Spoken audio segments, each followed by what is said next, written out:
Buen día, hermanos.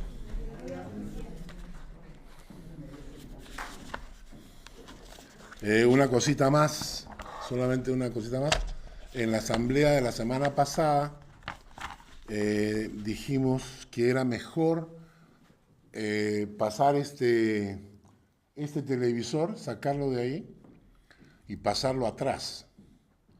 Entonces, quizás después del almuerzo, algún par de varones fuertes, fornidos, musculosos, quieren ayudarnos a bajar este televisor y quizás lo ponemos encima de estos muebles o en algún lado, y para que la persona que predica vea y no tenga que estar volteando de espaldas porque se va el sonido. ¿Les parece bien? Entonces nos ayudan después del almuerzo. Muy bien, empezamos con el Salmo 121. Antes de ir al Salmo 121, quiero que me acompañen a un texto bíblico. Deuteronomio 26, 17.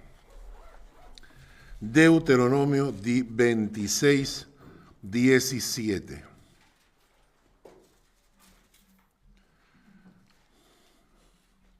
Hay una frase que es muy común. La imagen que tú tienes de alguien determina tu forma de relacionarte con él. La imagen que tú tienes de alguien determina la forma de relacionarte con él, ¿no? Si una persona es tu hijo, tú lo tratas de una manera a que si es el hijo del vecino, ¿no? Obviamente, ¿no? Si la persona que está delante tuyo es tu esposo, entonces tú lo tratas de cierta manera. Si es tu jefe, lo tratas de otra manera. Es decir, la forma en que tú determinas la imagen de alguien en tu corazón determina tu forma de relacionarte con él, ¿no es cierto? Ahora, en este pasaje en Deuteronomio nos dice, quiero que lean bien ese texto, ¿no? Has declarado solemnemente hoy que Jehová es tu Dios, que andarás en sus caminos y guardarás sus estatutos, sus mandamientos y sus decretos, y que escucharás su voz. Nosotros que venimos ya de muchos años acá, que conocemos al Señor y que hemos pasado por muchas iglesias y hemos conocido cientos de personas, muchas veces nos hacen esta pregunta: ¿cuándo fue el momento exacto de tu conversión? Hay gente que está equivocada cuando te dice, no, yo soy cristiano desde el vientre de mi madre, ¿no? Eso no existe, ¿no? ¿Por qué? Porque Dios no tiene nietos, Dios solamente tiene hijos. Quiere decir que cada persona en este mundo tiene que tomar una decisión en su vida, por Cristo. Si la persona no tomó esa decisión, nunca llega a ser un auténtico hijo de Dios. Esto es muy importante que lo entendamos. Y especialmente para nosotros los que venimos a la iglesia y nuestros hijos vienen a la iglesia desde pequeños, ellos se acostumbran al mensaje del Evangelio, se acostumbran a la terminología, se acostumbran a las frasecitas que nosotros repetimos de memoria, ¿no? Voy a orar por ti, Dios te bendiga, ¿no? O sea, este tipo de frasecitas se acostumbran y muchos de ellos van creciendo, creyendo que ellos siempre han sido cristianos, que son cristianos desde el vientre de su madre. Eso es falso. Eso no es verdad. Cada persona debe tomar una decisión, dice la palabra, ¿no? Juan 1:12, mas a todos los que le recibieron y a los que creen en su nombre, les dio la potestad de ser hechos hijos de Dios. ¿Ok? Pero yo he visto muchísima gente hacer decisiones así. Y esto es interesante porque a veces en nuestras iglesias, al final de la prédica se decía, ¿quiénes quieren recibir al Señor? ¿No? A cambio vas a recibir salvación, vida eterna, perdón. ¡Wow! Buen negocio. Yo también quiero, ¿no? Y entonces la gente hacía una decisión para recibir un montón de beneficios de Dios, ¿no?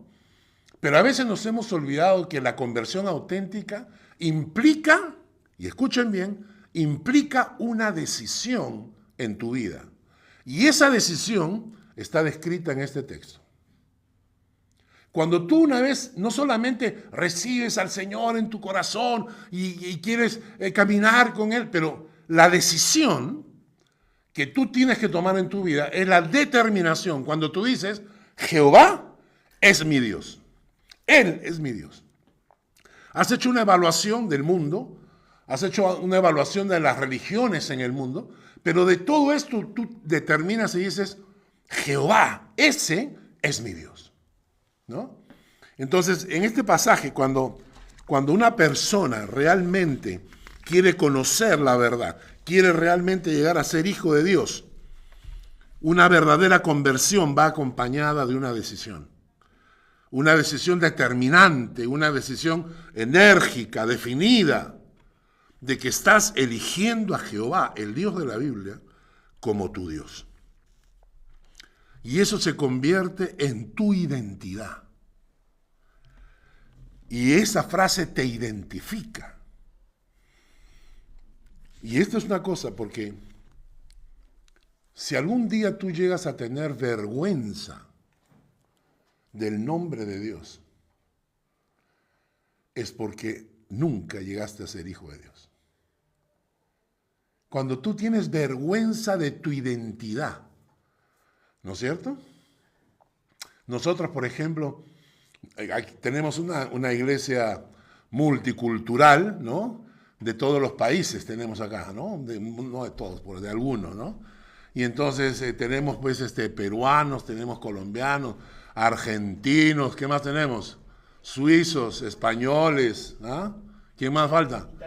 Italianos, ¿ah? Tenemos holandeses ahí también. Bueno, ecuatoriano. ¿Quién es ecuatoriano? Ah, ¿tú eres ecuatoriano? Ah, mira.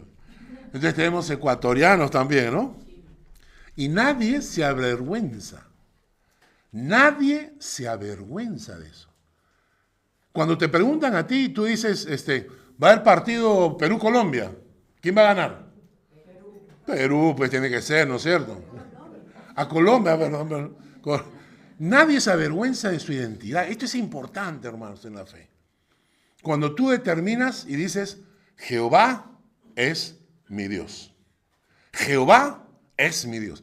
Y cuando tú tomas esa determinación que te identifica, a partir de entonces, tú te identificas y dices, Jehová es mi Dios. ¿Quién es tu Dios? Jehová.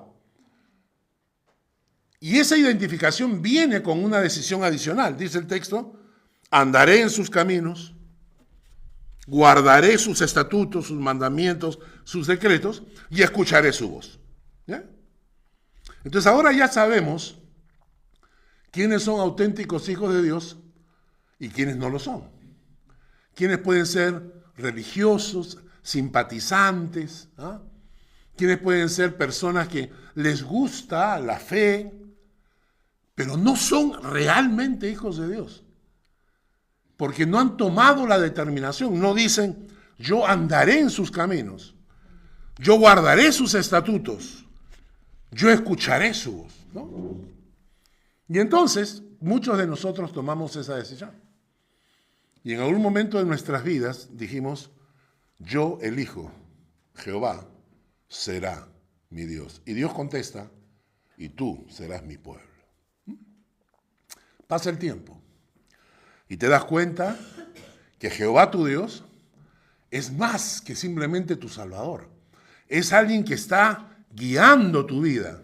Y entonces descubres esa verdad maravillosa que es cuando tú agarras, dice, Jehová no solamente es mi Dios, Jehová también es mi pastor.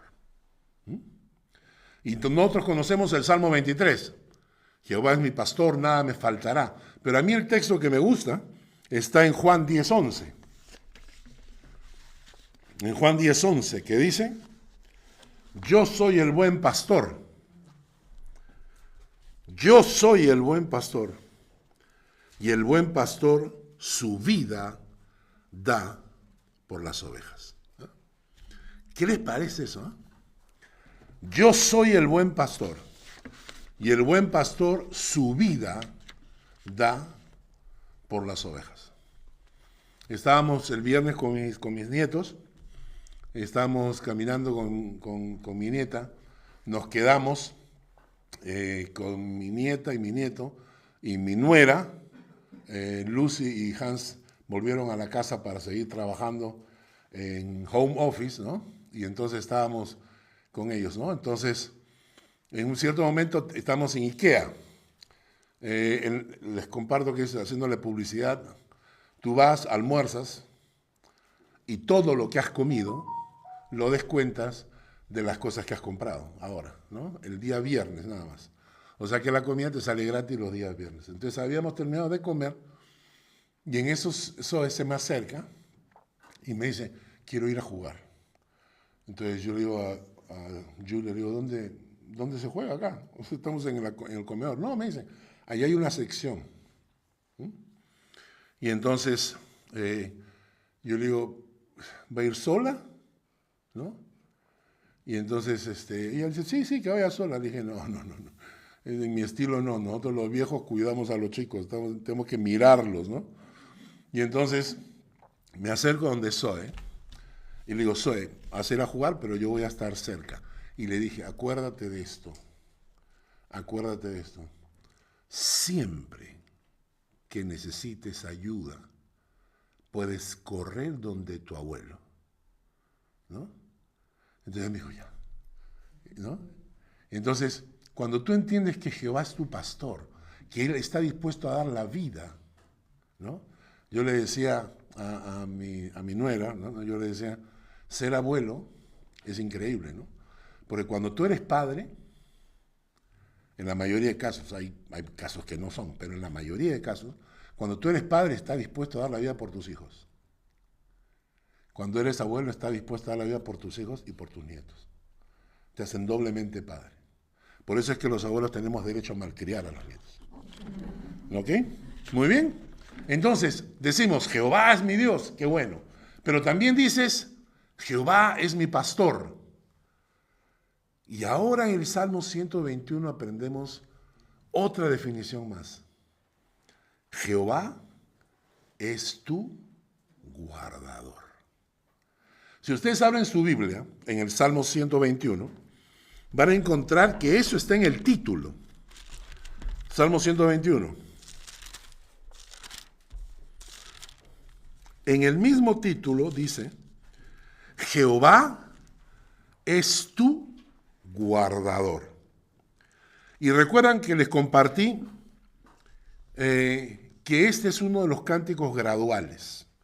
Hay 15 salmos que son cánticos graduales y este es uno de ellos. ¿Ok? Entonces vamos en el versículo 5, dice, Jehová es tu guardador. Jehová es tu guardador. Antes de explicarles esto, quiero que vayamos a los primeros versículos que son interesantes. Empieza el versículo 1 y el 2 y dice, alzaré mis ojos a los montes. ¿De dónde vendrá mi socorro? Mi socorro viene de Jehová, que hizo los cielos y la tierra. Les decía a ustedes que este es uno de los 15 salmos graduales que hemos empezado a estudiar. Salmo 120 hasta el 134. Y que estos salmos se cantaban camino a Jerusalén. Cuando iban caminando para celebrar las fiestas judías, iban caminando, iban cantando. Y de esta manera, recuerdan ustedes, estaban instruyendo a sus hijos en la palabra de Dios. Los hijos aprendían la palabra de Dios cantándola, ¿no? Ahora que hemos cantado el Salmo 121, por ejemplo, se han dado cuenta, hemos cantado todo el Salmo, completito. Y cuando ustedes lo aprenden, entonces ya la palabra de Dios queda en ti, queda en tus hijos, ¿ya? Entonces ellos iban cantando esto, camino de Jerusalén. Jerusalén está sentada sobre un monte, el monte Sión. Y entonces la gente iba cantando, y ¿qué iba diciendo? Alzaré mis ojos a los montes. Estaban enfocándose en Jerusalén. Alzaré mis ojos a los montes, ¿de dónde vendrá mi socorro? Todavía, ¿no? Alzaré mis ojos a los montes. ¿De dónde vendrá mi socorro? Y la Biblia presenta que los montes tienen una connotación especial en la Biblia, ¿no? Por ejemplo, el monte Ararat, ahí donde el arca encalló. Pensar en el monte Ararat es pensar cuando Dios tuvo que reiniciar a la humanidad por su maldad. La maldad había crecido a tal nivel que Dios tenía que reiniciar la humanidad y lo hizo por medio de un diluvio. El monte de Ararat te hace recordar eso. O el monte Sinaí o el monte Horeb, donde Dios se encontró con Moisés, donde Dios se encontró con Elías, el lugar donde Dios habló con ellos, ¿no? El sermón del monte, cuando Jesús enseña a sus discípulos. El monte de la transfiguración. Jesús podía haber transfigurado en cualquier lado. Escogió un monte donde subió con Jacobo, Juan, Pedro para la transfiguración. El monte de los olivos, donde está el jardín de Getsemaní. El monte del quebrantamiento también se le llama, ¿no? El monte del Calvario, que nos hace recordar su muerte y nuestra muerte también. El monte de Sión, el monte del gran rey. Entonces, cuando hablamos de montes en la Biblia, muchas veces tiene que ver con aquellos lugares donde el hombre se encontraba con Dios. Y el Salmo 121 empieza diciendo, alzaré mis ojos a los montes. Y hace esta pregunta, ¿de dónde vendrá mi socorro?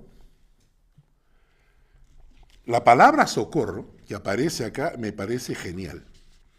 La palabra socorro en el hebreo, aquí es idónea.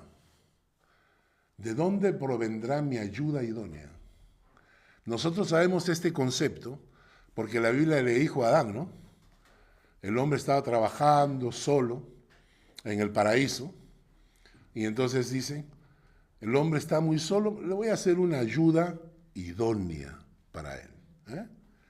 Esa ayuda idónea que la Biblia presenta, este concepto es todo lo que tú necesitas para poder hacer las cosas que tienes que hacer. Esa es ayuda idónea. Por ejemplo, la palabra idónea se aplica a las herramientas de un mecánico. Si yo estoy con un mecánico y le entrego una cuchara de freír, no le sirve, ¿no es cierto? El mecánico necesita ciertas herramientas, pero tienen que ser herramientas idóneas para que él pueda hacer su trabajo. ¿Ya? Si yo a un pintor le entrego una escoba, tampoco le sirve, bueno, hoy en día con el arte como está, hasta con una escoba pintan, ¿no? Pero normalmente un pintor necesita los pinceles, las pinturas. Lo que el pintor necesita para poder pintar es lo idóneo. Son las herramientas idóneas. Por eso la Biblia dice que tu esposa es tu ayuda idónea. Tu esposa es todo lo que tú necesitas para poder funcionar. ¿Cómo? Sí, pues, si no ha funcionado. Funcionamos a medias, ¿no es cierto? Y entonces, cuando el texto dice, ¿de dónde vendrá mi socorro? ¿De dónde vendrá todo lo que necesito? ¿De dónde vendrá todo lo que necesito para poder funcionar? Y la respuesta es, mi socorro viene de Jehová. Porque al final Jehová es lo único que puede llenar tu corazón. Nosotros conocemos gente que la sufre, ¿no? Y necesito ayuda, nadie me ayuda, nadie me llama, nadie me pregunta si estoy enfermo. ¿No?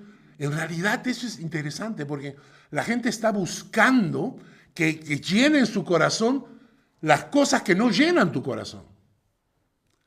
Las cosas que no llenan tu corazón. Porque la única cosa que puede llenar tu corazón completamente es Dios. Ni siquiera tus hijos, ni tu esposo, ni tu esposa, ni tus padres. Nadie puede llenar tu corazón completamente como lo puede hacer Dios. Y los que hemos pasado por esa experiencia, cuando sabes que tu corazón está completamente lleno, puedes perder un familiar muy querido. Y la gente dice, ¿por qué tienes tanta paz? Hay gente que está desesperada. Se murió el papá, se murió la mamá, el marido, lo que fuese, y viven todo el tiempo llorando y recordando, y le faltó esto, y le falta algo que llene sus sentimientos, porque no han encontrado de dónde viene tu socorro, que es Jehová. Lo interesante es que el Salmo te dice, mi socorro, mi ayuda idónea, todo lo que yo necesito en realidad está en Jehová. Y luego le dice que hizo los cielos y la tierra. O sea, como te estoy hablando, no te estoy hablando de cualquier cosita. Te estoy hablando del que hizo los cielos y la tierra. Del Todopoderoso. De ahí viene tu ayuda. Ahora, sigamos con el Salmo 121. Ahora sí, Jehová es tu guardador, el texto que acabamos de leer. Y la palabra guardador, exactamente, significa, es la palabra en hebreo shamar, shamar, S-H-A-M-A-R, que significa cercar a alguien para que nadie te toque. Cuando Satanás habla con Dios sobre Job, miren lo que dice. ¿Acaso teme Job a Dios de balde? ¿No le has cercado alrededor a él y a su casa y a todo lo que tiene? ¿Y al trabajo de sus manos has dado bendición? Por tanto, sus bienes han aumentado sobre la tierra. O sea, lo que le dice Satanás a Dios para poder probar a Job, le dice, no es que has cercado, has puesto un cerco alrededor de Job, de tal manera que nadie lo puede tocar. Y le dice, has puesto un cerco alrededor de él, de su casa y de todo lo que tiene. Has cercado a Job, a su casa y de todo lo que tiene. Eso es tener guardador. Y entonces esa expresión guardador significa cercar a alguien para que nadie lo pueda tocar, ¿no? Pero esta palabra se traduce o la traducen con diferentes términos, ¿no? Y eso es lo que están viendo ahorita en pantalla. En algunos textos bíblicos, por ejemplo, Jehová es tu guardador. Se traduce, vamos a empezar de la derecha hacia arriba y damos la vuelta. Centinela. ¿Qué significa centinela? Centinela significa que alguien está mirando un atalaya, que está mirando el peligro por adelantado. Un centinela es alguien que está... Espera. ¿No? Yo he visto, por ejemplo, esos perros que están entrenados para ciegos, por ejemplo, o para gente que sufre algún tipo de enfermedad, y el perro va y de repente el perro se sienta, o el perro lo jala, ¿no? O el perro lo empuja, ¿no? Es alguien que está mirando por adelantado para prever que no te pase nada, ¿no? Guardador también se traduce como advertir. Guardar es advertir, advertirte del peligro. ¿Cuántas veces Dios lo ha hecho con nosotros? A través de un hermano. Cuando alguien se te acerca y te dice, no hagas eso, no lo hagas. Claro, uno se pone saltón, ¿no? ¿Pero por qué? ¿Por qué? Si yo soy libre en Cristo, pues, ¿por qué? Y Dios está usando de gente para advertirte, ¿no? También se traduce como cuidar, proteger. ¿Qué tal? Proteger a alguien, eso también significa guardar. Pastorear, velar. Todos los que hemos sido padres sabemos lo que significa velar el sueño de nuestros hijos cuando están enfermos. O cuando ya están adolescentes, que no puedes dormir porque están en la calle con los amigos en alguna reunión y uno tiene que estar despierto. ¿Por qué? Porque estás esperando que lleguen, ¿no? Y tus hijos te dicen, ay papá, duérmete nomás. Y uno no puede porque estás velando por tus hijos. Hacer guardia, hacer guardia, vigilar. Esta traducción me gustó mucho, porque el significado exacto de vigilar, que también viene de la palabra llamar, significa cuando llevas a tus hijos a jugar en un parque y le pones el ojo encima. Y estás conversando con la gente, sí, ¿qué tal? ¿No? Sí, ajá, sí, sí, ajá, sí. Dios hace eso contigo. Por último, seguir. Y el concepto de seguir es interesante. Es cuando el niño está aprendiendo a caminar. Y tú estás, ¿no? O cuando la bicicleta, están con la bicicleta, y entonces tú tienes que dejarlo para que maneje, pero estás corriendo al costado por si acaso se cae. Todo eso significa ser tu guardador. Yo no entiendo cómo hay gente que no escoge a Dios, si tienes un Dios así. Pero ahora nos vamos al Salmo 121 y vamos a continuar, porque hay 7 cosas en el Salmo 121 que Dios hará por ti porque Él es tu guardador. Hay 7 cosas. La primera cosa, dice el versículo 3, no dará tu pie al resbaladero. ¿Ah? No dará tu pie al resbaladero. Dios no va a permitir que te resbales. Y la mejor imagen que yo pude conseguir es esta. Un papá con su hijo que está aprendiendo a patinar, ¿no? Y que lo está agarrando para que el niño aprenda a tener equilibrio. Entonces, la primera cosa es que Dios no va a permitir que te resbales. Si eres atento a la voz de Dios, si sabes escuchar la voz de Dios, si mantienes una comunión con Dios, Dios estará siempre a tu lado y no permitirá que tú resbales. No dará tu pie al resbaladero. Segundo, dice que no se dormirá el que te guarda. He aquí, no se adormecerá ni dormirá el que guarda a Israel. Y esta es la imagen que a mí me gusta, ¿no? Es el niño durmiendo y el león en pie, listo para protegerte. Cuenta la historia que los soldados de Alejandro Magno, el grande también le llamaban, ¿no? Que conquistó no sé cuánta tierra, que sus soldados estaban dispuestos a morir por él. Sus soldados estaban dispuestos a morir por él. Y entre las cosas que él hacía, primero, es que cuando él ganaba, el botín era compartido. O sea, sus soldados participaban del botín. Él no se quedaba con todo. Claro que le correspondía un montón, pero él compartía lo que ganaba. Sus soldados recibían parte del botín, entonces sus soldados también se enriquecían. Pero una parte de la historia que me encanta es esta. Cuando ellos estaban en campo de batalla, él, despierto, caminaba en medio de sus soldados en la noche. Y les decía esta frase: ustedes no se preocupen, duerman, recuperen fuerzas, porque mañana vamos a luchar. Y mientras ustedes duermen, yo estaré despierto.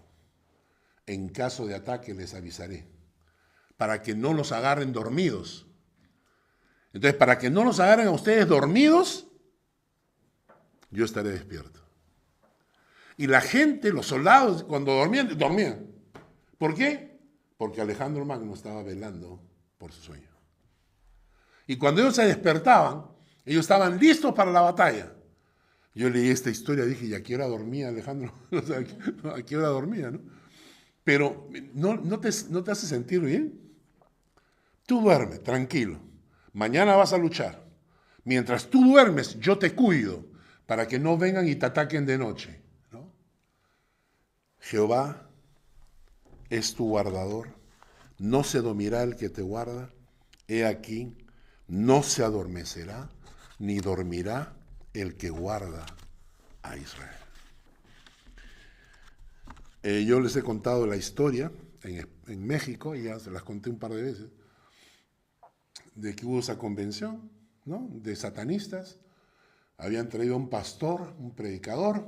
El pastor estaba predicando una campaña, muchas almas estaban siendo salvadas. Estos satanistas se juntaron.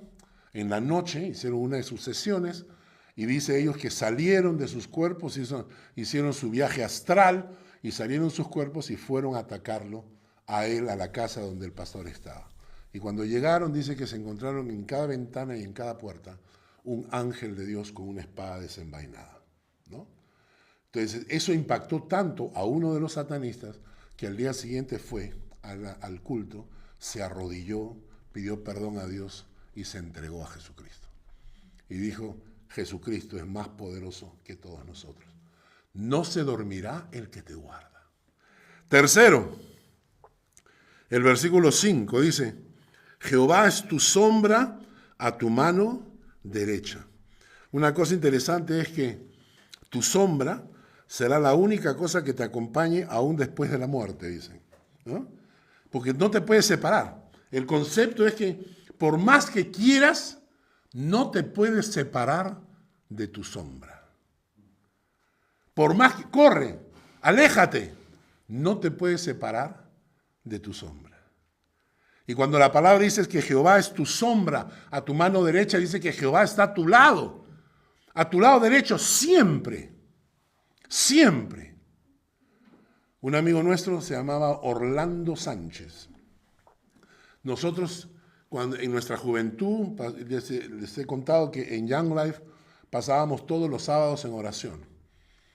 Nos reuníamos a las 6 de la tarde en la casa de un amigo para orar. Éramos jóvenes, ¿eh? 18, 19, 20 años, 21 años. Mientras los jóvenes estaban de fiesta, de juerga, de paseo, nosotros estábamos de rodillas orando en la casa de él para que el grupo de Young Life pudiera hacer una labor evangelística, ¿no? Y cuando terminábamos, a veces nos esperaban, los chicos del club nos esperaban para ir a comer algo, para tomar un refresco o algo así, ¿no? Pero a veces terminábamos tan tarde, a veces terminábamos a la 1 de la mañana, desde las 6 de la tarde, planificando, orando, y terminábamos a la 1 de la mañana. Entonces nos íbamos con Orlando, estábamos en Larco, yo todavía no estaba con Lucy, o sí, ¿ya estábamos? Yeah. Y entonces estábamos caminando por Larco, y entonces yo le digo a él, ¿te imaginas, Orlando, lo que Dios dice? Dios dice es que es nuestra sombra a nuestra mano derecha.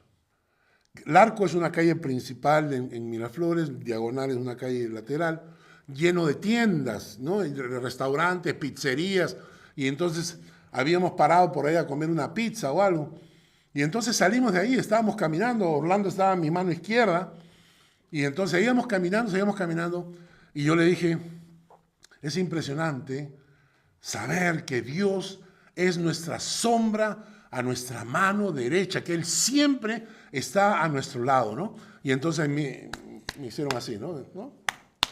Y entonces yo volteé y le dije, sí, pues, Orlando, ¿cómo estás? Orlando se había quedado como 15 metros atrás viendo una tienda. Y yo dije, ¿quién me tocó el hombro? Porque así, ¿no? Y entonces yo volteé y le digo, oye, Orlando, oye. Y entonces él me dijo, ¿qué te pasa? Le dije, me acaban de tocar el hombro. Y Orlando me dijo, sombra a tu mano derecha.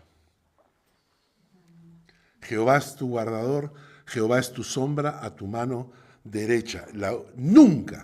Nunca se alejará. Y alguna gente dice, ay, sí, pero a veces uno se trata de alejar de Dios, ¿eh? Mira, trata. Nosotros a veces nos alejamos de Dios voluntariamente, pero Dios nunca se aleja de ti. Nunca. El texto de Romanos que dice, ¿qué nos separará del amor de Dios? Escuchen bien la frase. ¿Qué nos separará del amor de Dios? Ni los ángeles, ni los principados, ni lo presente, ni lo futuro, ni lo alto. ¿Qué nos separará? No dice ¿qué hará que tú te separes de Dios? No dice eso, dice, ¿qué te puede separar a ti del amor que Dios te tiene? Nada. ¿Qué nos separará del amor de Dios? Cuarta cosa que Dios hace, el sol no te fatigará de día, ni la luna de noche. Y esto hace referencia al pueblo de Israel, su caminar por el desierto cuando Dios los saca de Egipto, ¿no? Y que en la noche con el sol ese abrasador, Dios les ponía una nube en columna que los guiaba, una nube que protegía del sol.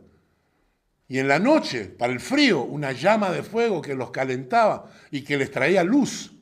Ese ejemplo de la nube de día y el fuego de noche representaba que Dios nunca dejaba a su pueblo, ni de día ni de noche. Jehová es tu guardador, no te deja nunca, ni de día ni de noche.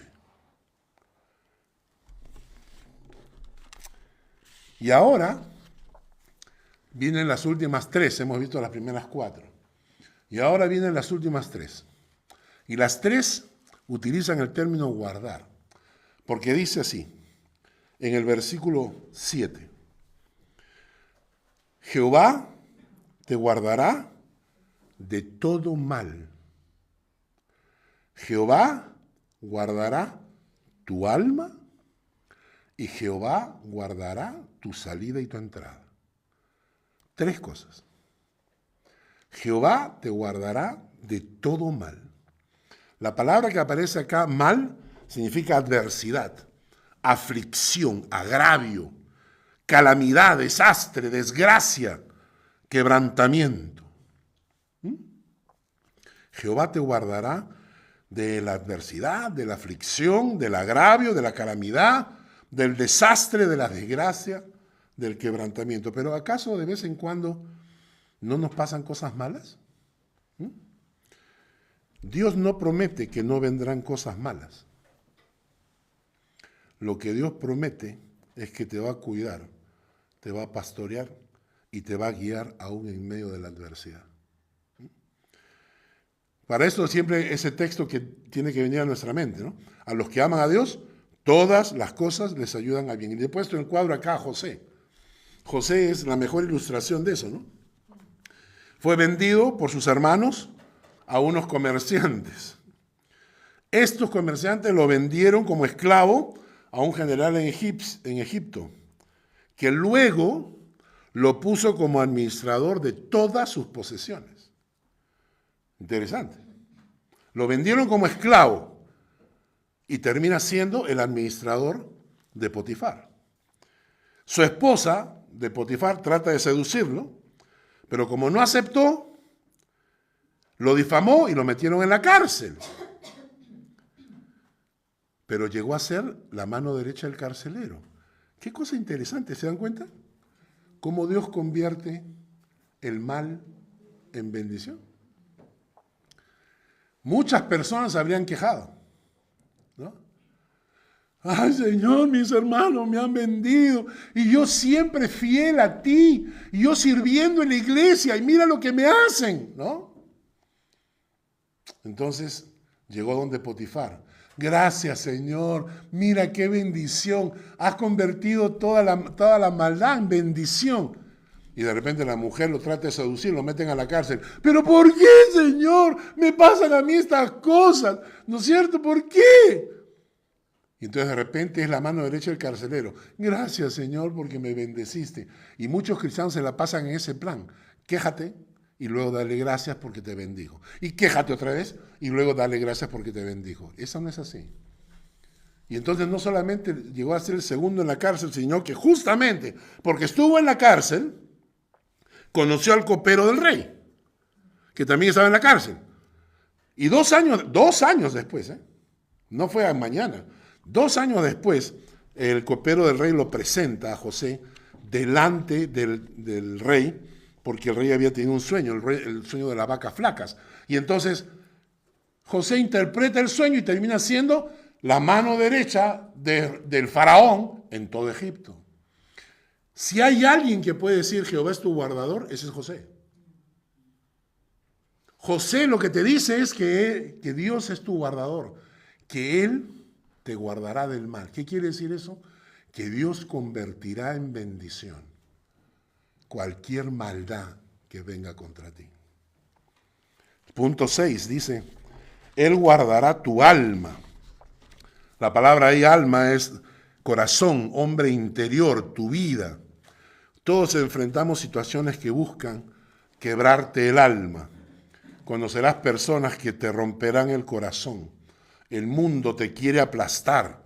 La gente te quiere pisotear en el trabajo, quizás. Te quieren pisotear.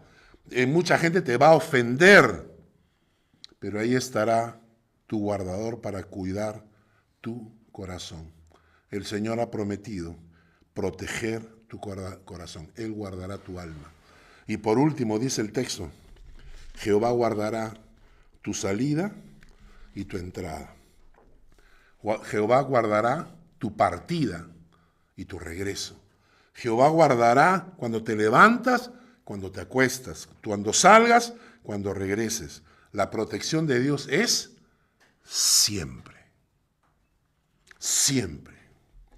Nosotros hemos tenido esa costumbre con mi esposa, cada vez que salimos de viaje, nos subimos al auto, ponemos las maletas, guardamos todo y luego nos sentamos, nos tomamos de la mano y oramos.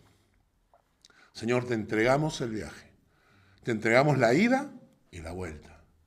¿Por qué? Porque confiamos que Jehová te guardará, tanto tu salida como tu entrada. ¿Y cuánto tiempo? Desde ahora y para siempre.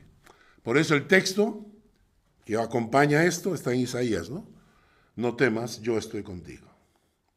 No desmayes, porque yo soy tu Dios que te esfuerzo. Siempre te ayudaré, siempre te sustentaré con la diestra de mi justicia. Conclusión. Yo quiero tener un Dios que sea mi pastor. Yo quiero tener un Dios que sea mi guardador. Es por eso que yo decido que Jehová sea mi Dios. Es una decisión que tú tienes que tomar. Pero esa decisión va acompañada, lo dijimos al principio. Jehová es mi Dios, por tanto, andaré en sus caminos, guardaré sus estatutos, sus mandamientos y sus decretos, y escucharé su voz. Señor, gracias por esta palabra que nos has traído hoy. Te bendecimos, te pedimos que nos dirijas con ella, que nuestro corazón se goce con ella, que la apliquemos a nuestras vidas, que determinemos, Señor, con decisión, que tú seas nuestro Dios, a quien vamos a seguir, a quien vamos a obedecer, a quien vamos a escuchar. Gracias, oh Padre, por el Salmo 121. Jehová es tu guardador. En Cristo Jesús. Amén.